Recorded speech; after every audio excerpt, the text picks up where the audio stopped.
say, how to avoid heart attack, doctor? You think there's a block in the vessel is a cause of the heart attack? No. Block in the vessel is a good business for me. I can tell you I want to bypass that and take about 5 lakhs from you. But that block has been bypassed by nature or God long ago. Otherwise you would live. Supposing you had 100% block, how can you survive? So as the block appears over a period of years, the collaterals come. I have a ACE patient in Mangalore. This man saw me about 40 years ago when he was about 50 plus. And he brought an angiogram where all vessels are blocked. Every single vessel of his heart was blocked. And he said, doctors asked me to immediately have bypass surgery. So I looked at the angiogram.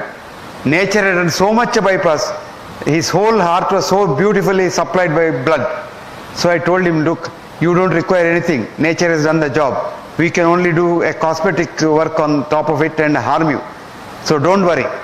But his children were all in America. So they thought, this village doctor doesn't know. So they took their father to America. They went to Mayo Clinic and showed their angiogram.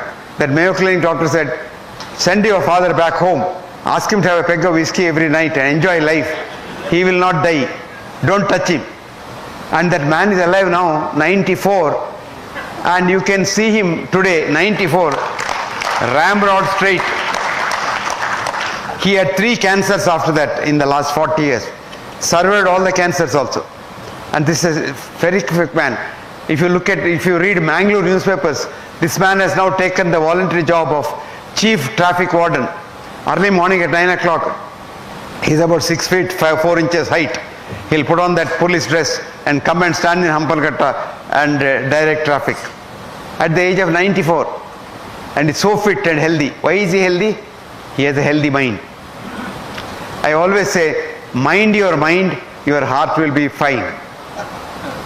If you don't mind your mind and fill the mind with hatred, jealousy, greed, ego, depression, etc., you will die of a heart attack very soon. The cause of a heart attack is not the block, but a bad mind. It's a bad mind that attracts a clot, and the clot kills. And if you had a block earlier, you probably don't die. If you didn't have a block, if you were very young and didn't have a block at all, if you get a heart attack, you will die instantaneously on the spot. That's called sudden death syndrome,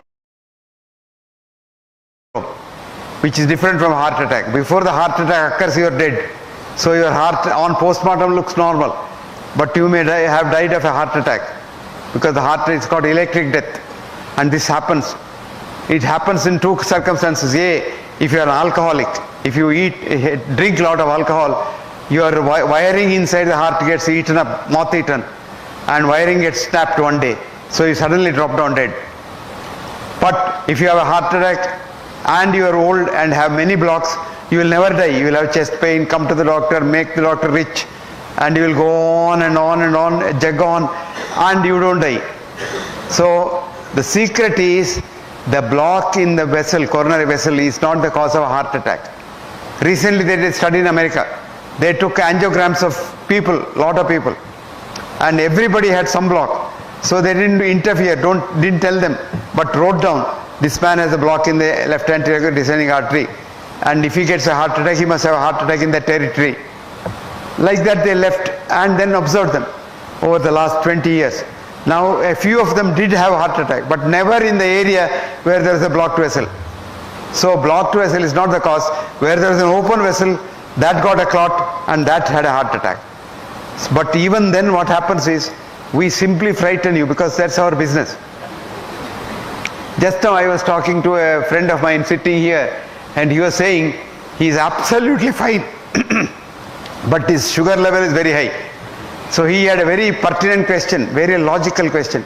Doctor, doesn't your body get used to a higher level of sugar? I told him yes, it does. Because he says, I'm absolutely fine. If doctors give me tablet and try to bring my sugar down, I feel miserable. I said, you are absolutely right. Because one of the greatest researchers in hypertension had told, his name was Sir John Pickering. And Pickering said, after you start a patient on blood pressure drugs, he loses all the 3 things in the American Constitution enshrined for man: life, liberty, and pursuit of happiness. Life you are not sure because with or without drugs you may die. Liberty you don't have because you have so much of restrictions. Pursuit of happiness is the thing of the past. So if you take drugs, you become an ass. But lot of thinking doctors are there. I was telling that gentleman sitting there with me, I said there is a young doctor in Pune. I met this boy, very ingenious doctor. He has devised a method of not controlling diabetes, but curing diabetes. You have no diabetes at all. At the end of which he will give you a certificate, cured of diabetes, no treatment needed. And that certificate, and he will give you a medal, a gold medal. And he will call every year people who have done that course. And this year he called me as a chief guest. I had about 2,800 people who got the gold medal. They are called Muktotsava. In Pune he had 4 days of Muktotsava. Tripathi. Pramod Tripathi. Actually one of the participants this year who got the gold medal from me was our former Home Minister, Sushil Kumar Shinde. And Shinde told me, sir, with about 20 units of insulin 3 times a day and 3 tablets, my sugar average used to be 240. With this boy's treatment, it has never gone beyond 110. And I'm very happy and healthy now. So this is what is possible. But unfortunately, commercial medicine is different from real scientific medicine. And if you want to know the scientific medicine, it's very easy to live a healthy life. Healthy life, if you want to live, have a healthy mind. And the word that kills you is that arrogance. Do you know who I am? I'm a high court judge. That I starts illness.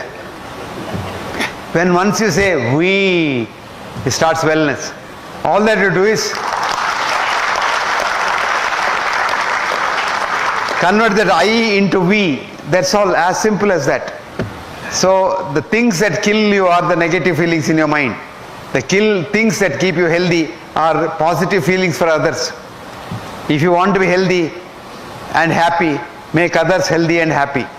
I always tell my students, each one at least reach one life so that he is made happy. And a lot of people go in search of happiness. I'll be happy when I get my daughter married. I'll be happy when I become the Chief Justice of India. I'll be happy when I become the Prime Minister of India. You will never be happy. If you are happy today, you will be happy all your life. So happiness is a journey. Happiness is not a goal. And what is a simple formula for happiness? Tell me. Catch hold of a man who is unhappy, make him happy. And happiness will come back. Happiness and love are like the mirror, Christina, an American poet, has wrote, if love is what you give away, love is what comes back each day. So it comes and hits you back. So you love another person, world loves you. You love yourself only and don't love nobody and hate others, you kill yourself faster. So friends, convert yourself illness to we wellness. You will all be very healthy. Then a lot of people think, if I eat this, I'll be healthy. If I run a mile every day, I'll be healthy. If I run marathon now and then, I'll be healthy. All not correct. You are healthy if your mind is healthy. You don't have to even run nothing of the sort. You can eat anything as long as you don't eat when you are not hungry, you are fine. If you don't eat too much and become obese, you are fine. Eat what you like.